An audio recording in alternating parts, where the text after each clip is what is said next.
ओम गण गणपते नमः। साथियों, आप सबका आपके अपने चैनल सनातन एस्ट्रोलॉजी में स्वागत है।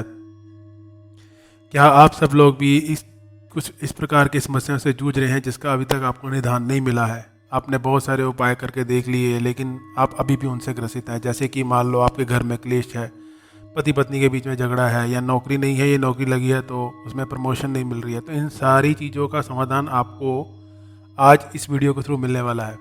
आज हम जिस चीज़ पे चर्चा करने वाले हैं वो है सावन। सावन यानी कि श्रवण मास, जो कि भारतीय कैलेंडर यानी कि हिंदू कैलेंडर के हिसाब से चौथा महीना है। सावन का मंथ जो है उसका बहुत महत्व है, क्योंकि ये कनेक्टेड है एक तो साउथ वेस्टर्न मानसून से, जिसके कारण उत्तर भारत में भी जो बारिश की बूंदें गिरती हैं, हर तरफ बारिश के कारण जो हरियाली का माहौल हो जाता है। जैसे कि मानो पूरी प्रकृति एकदम से नवीन हो गई है। हवा में जो भी डस्ट पार्टिकल्स थे, जितना भी पोल्यूशन होता है, सब धुल के बारिश की बौछार से साफ़ हो जाता है। लेकिन इस मौसम में आपको खास सावधान भी रहना होता है, क्योंकि बहुत सारी बीमारियां भी इस मौसम में आसानी से फैलती हैं। खास करके वायरल फीवर हो गया, या फिर मैं कहूँ तो पेट को लेकर के बहुत सारी समस्याएं इस समय में रहती हैं। इसलिए इस महीने को हम व्रत का महीना भी कहते हैं। इसको व्रत पूजा के लिए सर्वश्रेष्ठ माना जाता है महीना, क्योंकि ये हमारे हिंदू धर्म के हिसाब से भगवान भोलेनाथ से कनेक्टेड है। भगवान भोलेनाथ का प्रिय मौसम है, प्रिय महीना माना जाता है। कांवड़ यात्रा भी इसी समय शुरू होती है। कांवड़िए अपना कांवड़ लेकर निकलते हैं और गंगा जल से भगवान शिव का जलाभिषेक करते हैं। ये भगवान शिव को प्रिय मौसम है, क्योंकि इसी मंथ में, इसी महीने में ऐसा माना जाता है, श्रावण मास में ही समुद्र मंथन शुरू हुआ था, और जो हल हल विष निकला था उसको भगवान शिव ने ग्रहण करते हुए पूरी सृष्टि को बचाया था। और भगवान शिव के ऊपर उस विष का प्रभाव कम करने के लिए सभी देवताओं ने उनको जल अर्पित किया था। इसीलिए भगवान शिव का जल से अभिषेक किया जाता है। दूसरा अन्य कारण एक ये भी है कि इसी मौसम में भगवान शिव धरती पर अवतरित हुए थे और अपने ससुराल गए थे, जहाँ पर उनका स्वागत अर्घ और जलाभिषेक से किया गया था।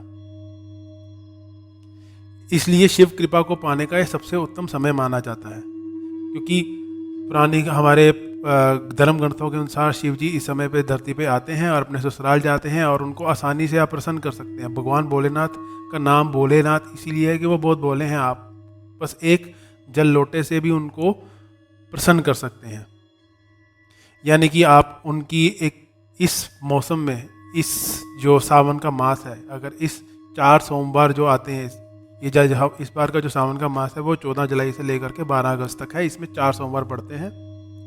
तो अगर आप इन 4 सोमवार ही अगर शिव मंदिर में चले जाते हैं, उन शिव जी का जलाभिषेक कर लेते हैं, बेलपत्र आदि चढ़ाते हैं, सुबह शाम आप पूरा महीना शिव चालीसा का पाठ करते हैं, तो आपकी सारी मनोकामनाएं पूरी हो जाएंगी। हाँ, अगर आपको शिव चालीसा आता है तो ठीक है, नहीं आता है तो मैं इस वीडियो के डिस्क्रिप्शन में अपना शिव चालीसा का एक लिंक भी डाल दूँगा, जो कि सिर्फ 3 मिनट का है। आप उसके साथ साथ उसका उच्चारण कर सकते हैं और अपनी पूजा कर सकते हैं। वो बिना म्यूजिक के है, इसलिए आपकी साधना के लिए उत्तम है, सर्वश्रेष्ठ है।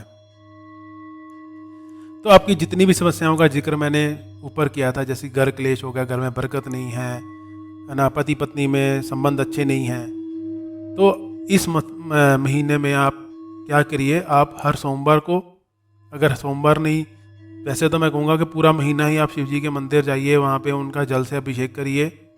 जल से अभिषेक क्यों उत्तम माना जाता है, क्यों जल से ही अभिषेक किया जाता है, उसका कारण एक शिव पुराण के हिसाब से ये भी है कि शिव पुराण के हिसाब से अनुसार जो शिव जी हैं वो खुद एक जल हैं, इसलिए उनकी पूजा को जल से अति उत्तम माना गया है और अति उत्तम फल मिलता है।